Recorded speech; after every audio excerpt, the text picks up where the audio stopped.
Hello viewers, আশা করছি সবাই ভালো আছেন।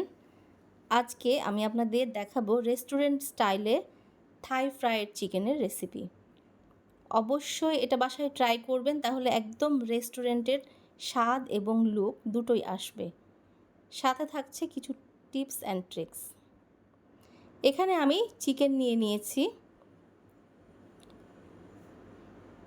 চিকেন ফ্রাইয়ের চিকেনগুলো যেভাবে কাট করতে হয় আমি সেভাবে কেটে নিয়েছি প্রথমে। চিকেনগুলোকে এভাবে অবশ্যই ফেলে নেবেন, এটা খুবই জরুরি, তাহলে ভেতরে মশলাটা খুব সুন্দরভাবে ঢুকবে এবং সিদ্ধটা খুব ভালো হবে। এটা কাঁটা চামচ দিয়েও আপনারা কুচিয়ে নিতে পারেন। আমি এটা বটি দিয়ে কেটে নিয়েছি।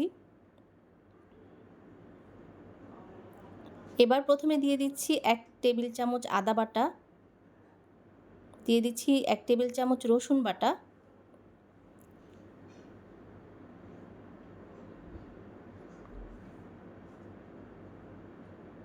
দিয়ে দিচ্ছি জিরা গুঁড়া 1 চা চামচ,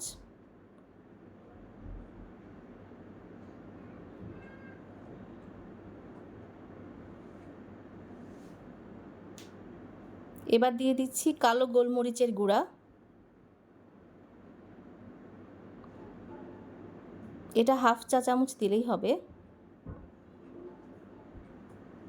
চিকেনের পরিমাণ বুঝে আপনারা অবশ্যই মশলাটা অ্যাড করবেন। দিয়ে দিচ্ছি রেড চিলি পাউডার, মরিচের গুঁড়া, পাপরিকা পাউডার দিয়েছি আমি। এবার দিচ্ছি ভিনেগার, সয়া সস দিচ্ছি 2 টেবিল চামচ। সয়া সসটা একটু বেশি দিলে ভালো লাগে খেতে।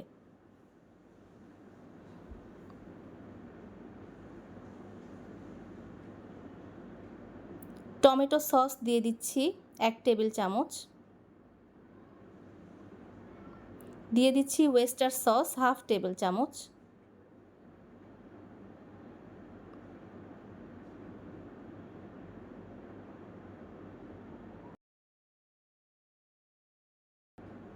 দিয়ে দিচ্ছি বেকিং সোডা 1/2 চা চামচের মতো দিবেন, খুব বেশি বেকিং সোডার প্রয়োজন নেই।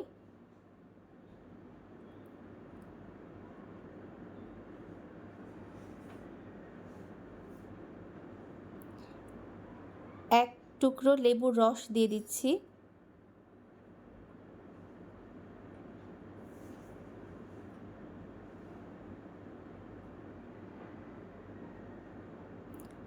লবণটা অবশ্যই বুঝে দেবেন, কারণ যেহেতু সয়া সস দেয়া আছে, অবশ্যই লবণটা আপনারা বুঝে দেবেন, কারণ সয়া সসে কিন্তু লবণ থাকে। এবার সুন্দর করে মাখিয়ে নেব, একদম প্রত্যেকটি চিকেনকে সুন্দর করে ম্যারিনেট করে নেব, যাতে মশলাটা ভেতরে সুন্দরভাবে ঢোকে। এটাকে আমি রেস্টে রেখে দেব ফ্রিজের নর্মাল চেম্বারে। দিয়ে দিচ্ছি একটা ডিম, যেটা ফেটিয়ে রেখেছিলাম, এটা সবার শেষে অ্যাড করবেন। প্রথমে মশলাগুলো মাখিয়ে নেবেন, তারপরে ডিমটা অ্যাড করে এটা সুন্দর করে মাখিয়ে ফ্রিজের নর্মাল চেম্বার এটা রাখবেন। আর দিয়ে দিচ্ছি সামান্য ফুড কালার, এটা অপশনাল, তবে আমি একটা সুন্দর কালারের জন্য, দেখবেন রেস্টুরেন্টে কিন্তু এই কালারটা আসে, আপনারা চাইলে দিতে পারেন। এটা আমার একদম কমপ্লিট। এটা আমি এখন ফ্রিজের নর্মাল চেম্বারে ঢেকে আধা ঘন্টার জন্য রেস্টে রাখবো। আপনাদের হাতে যদি সময় না থাকে তাহলে অল্প সময় রাখবেন, আর যদি সময় থাকে তাহলে আধা ঘন্টা রেখে দেবেন। আধা ঘন্টা পর আমি এটা ফ্রিজ থেকে বের করলাম।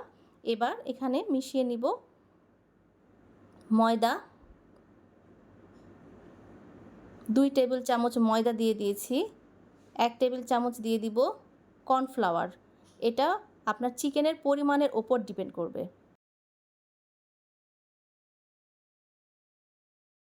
এবার আমি সুন্দর করে এটাকে মিশিয়ে নেব। প্রতিটি চিকেনের গায়ে হালকা লেগে থাকবে, অনেক বেশি ডিপ কোটিং কিন্তু এটা হবে না, হালকা একটা কোটিং হবে, সেভাবে আমি এটা সুন্দর করে মিশিয়ে নেব।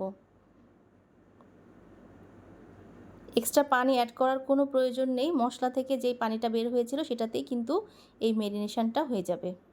দেখেন এরকম একটা কোটিং হবে। এবার আমি ভেজে নিচ্ছি চিকেনগুলোকে। প্রথমে কড়াইয়ে তেল গরম করে নিয়েছি, অবশ্যই এটা ডুবো তেলে ভাজার চেষ্টা করবেন। একটা একটা করে দিয়ে দিচ্ছি। চুলোর আঁচটা মিডিয়াম লোতে থাকবে। অনেক বেশি হাই হিট দিলে কিন্তু খুব তাড়াতাড়ি কালার চলে আসবে, কিন্তু ভেতর থেকে এটা কাঁচা থাকবে। এজন্য মিডিয়াম লো হিটে এটাকে আপনারা 4 মিনিট প্রথমে রান্না করে নেবেন, ভেজে নেবেন। আমি 2 মিনিট করে উল্টে দিয়েছি। এটাকে আমি ডাবল ফ্রাই করব। রেস্টুরেন্টে কিন্তু এই চিকেনটাকে ডাবল ফ্রাই করা হয়, থাই ফ্রাইড চিকেনকে, যার কারণে উপর থেকে ক্রিস্পি হয় এবং ভিতর থেকে জুসি হয়। 4 মিনিট পর আমি এটাকে তুলে নিচ্ছি। এই একটা ব্যাচকে তুলে নিয়ে আমি আলাদা করে রাখবো, কারণ এটাকে পরে আমি আবার ভেজে নেব। দেখেন একটা মোটামুটি গোল্ডেন ব্রাউন কালার চলে এসেছে। একদম প্রথমবারেই পুড়িয়ে ফেলবেন না, তাহলে দ্বিতীয়বারে একদম পুড়ে যাবে। পরের ব্যাচটা ভেজে নিচ্ছি। এটাও 2 মিনিট করে দুই পাশে ভেজে 4 মিনিট টোটাল ভেজেছি। এবার দিয়ে দিচ্ছি সেই যে প্রথমে ভেজে রেখেছিলাম সেই চিকেনগুলোকে। এবার অনেক বেশি সময় রাখতে হবে না, মোটামুটি 2 মিনিটের মতো আমি আবার রেখে দিব। এদিক ওদিক উল্টে দিয়ে দেখব ঠিকমতো সিদ্ধ হলো কি না। আমার চিকেন ফ্রাইটা সম্পূর্ণ রেডি হয়ে গিয়েছে। এই ব্যাচটা আমি তুলে নিচ্ছি। একটা টিস্যু পেপারের ওপরে তুলবেন, তাহলে অতিরিক্ত তেলটা ঝরে যাবে।